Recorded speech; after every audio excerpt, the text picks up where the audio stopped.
The final update for Red Dead Online 2021 is getting closer and closer by the day, and really it should only be a matter of a few weeks now before we get our first teasers and then an official announcement from Rockstar of what's to come. And one thing that players should expect with this new DLC update is of course either a new Outlaw Pass or another round of 4 or so quick draw clubs. Unbeknownst to probably many, we have seen some leaks of what some of this content could be, and today we will be showcasing exactly what those new cosmetics and content are. This video should have you covered with a few more details we know currently about the next update, and hopefully this stuff ends up in some of the shops of the various vendors in the open world right now, like at the Fence or at Madame Nazar's. So let's talk about it. If you enjoy this video at any point, or if you just find it helpful, let me know by dropping a like on today's video, and if you want to stay up to date and in the loop with everything Red Dead Redemption 2 and Red Dead Online, consider hitting that subscribe button with your notifications turned on.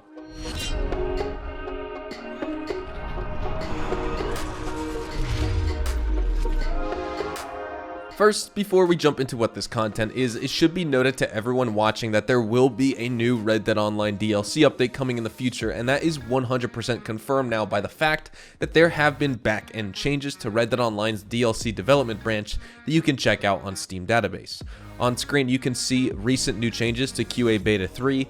The first set of changes was 10 days ago, which was our first publicly observable update to the back end of Red Dead Redemption 2 and Red Dead Online that lets us know changes are being made to the game by the developers. And after everything is implemented in QA Beta 3 and we start getting official teasers from Rockstar, QA Beta 2 will then be updated, and that will mean there is only a couple weeks until a DLC release for the game. This means Blood Money is not the final Red Dead Online DLC like some people think, and that there is more to come. While Blood Money was received by fans and players quite poorly, either because they expected more from the update or the content didn't live up to any sort of the high praise status because we all got more missions and things to do, but not really anything new to buy, all that stuff is sort of irrelevant here. For Rockstar Games and for Take-Two and for the casual player base and the casual gamers out there who don't grind the game or who don't chronically browse Twitter or Twitch or engage with the community here on YouTube, for example, Red Dead Online is still performing really well, and we get reminders of that every couple of months, especially with Take-Two's investor conferences where they go into details on sales, microtransaction spending, etc. But the idea that support has stopped for Red Dead Online and Blood Money is the final nail in the coffin for the game is just not true. And while I won't be the one to say it's not possible that could happen in the future, right now it's not in the cards, and I think for a major studio like Rockstar Games, they will continue to try and make their second most popular franchise succeed before they shutter and shelf it. Now, next up, we can finally discuss what some of this content is, and here is our first look. Coming from Reddit user Twinkie Snake.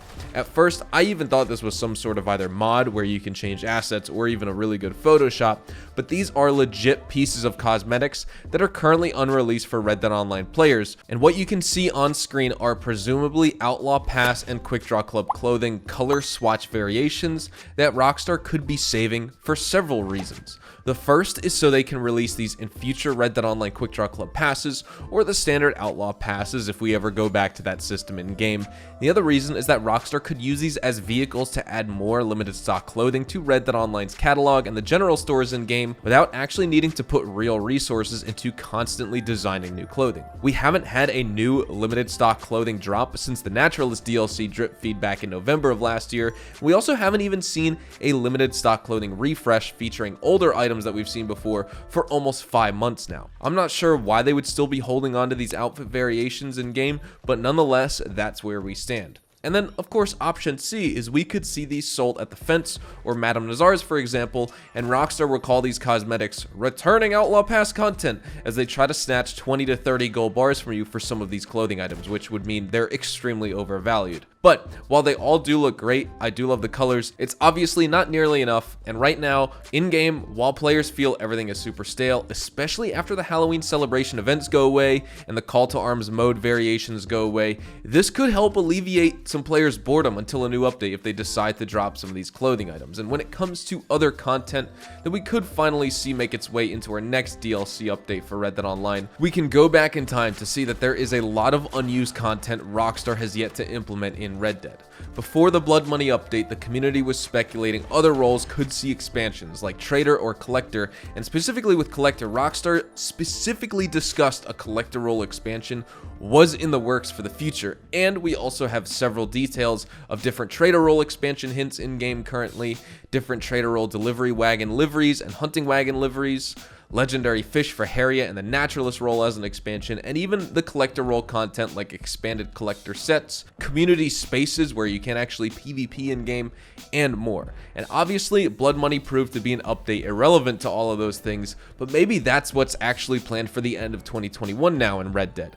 I just really hope that we see something spectacular here. You know, Blood Money has lots of new missions and things for us to do in-game, whether they were the new contracts, the crimes, opportunities, or even the call to arms survival mode, which by the way is definitely a fan favorite amongst players. However, it featured basically nothing new to buy besides 3 new hats that you could purchase, and you only unlock the ability to do so once you completed each opportunity on Ruthless difficulty. And the next update for the game needs lots of new things to buy. Customization could and should be taken to a whole new level, and I hope that's something Rockstar is working on currently. For example, changing assets with your camp. I mentioned previously in my Halloween Pass video, it would have been cool to get a Halloween Pass or a Halloween camp theme, or theme for your camp, and not just a Moonshiner bar decor expansion or something like that. But more so than that, I would love to choose the actual items and like the woods or the metals that I'm featuring at camp, or just other types of cosmetics, aesthetics, furniture, etc. Same for the Moonshine Shack or other properties we get in game, you know, just as some starting ideas here. But I would love to know what you think. Do you think we'll ever see any of these changes either to clothing items or the other content make its way into Red Dead Online? What about your thoughts on what type of update this new one at the end of 2021 will be? Do you think Rockstar will add to the list of things that we can do in game, or are you expecting an update that focuses more on what new things we can purchase and also acquire, and the types of new players we can become with all these new upgrades? I hope it's more of the latter and it's not just more missions, because while missions are important and getting new missions to play and things to do is important, we need the flip side of that, and that's only one half of the problem. The other half of the equation is new things to buy and things to purchase with all the new money we're making from those new missions. So with all that said, I think that's all we have time for today. Thank you so much for watching, everyone. I hope you have an amazing rest of your weekend. This was all the newest intel, news, and discussion for Red Dead Online's newest update. The good news is, as we move through the rest of November, we should start to hear word on our end of year 2021 update for Red Dead Online, so definitely stick around on the channel for more so you can stay informed and in the know. Hopefully you all enjoyed the video today, and if you did, hopefully I earned your like on it. And of course, if you are new to my channel and you want to stay up to date with all the best Red Dead Online and Rockstar Games content, consider hitting that subscribe button so you don't miss out on a single thing we post here on the channel. We consistently talk about updates, news, information, tips, tricks, and even leaks, and we'll keep you guys updated here on the channel daily, so make sure you hit that subscribe button. If you want to follow me over on Twitch, Twitter, and Instagram, those are the best places to get connected with me outside of YouTube, and you're more than welcome to ask many questions on there. You can follow me at HazardousHDTV, and all of my social media links can be found in the description down below. With that being said, thank you all so much for watching. I hope you all have a fantastic day, and I will see you guys in the next Red Dead Online video. Adios, amigos.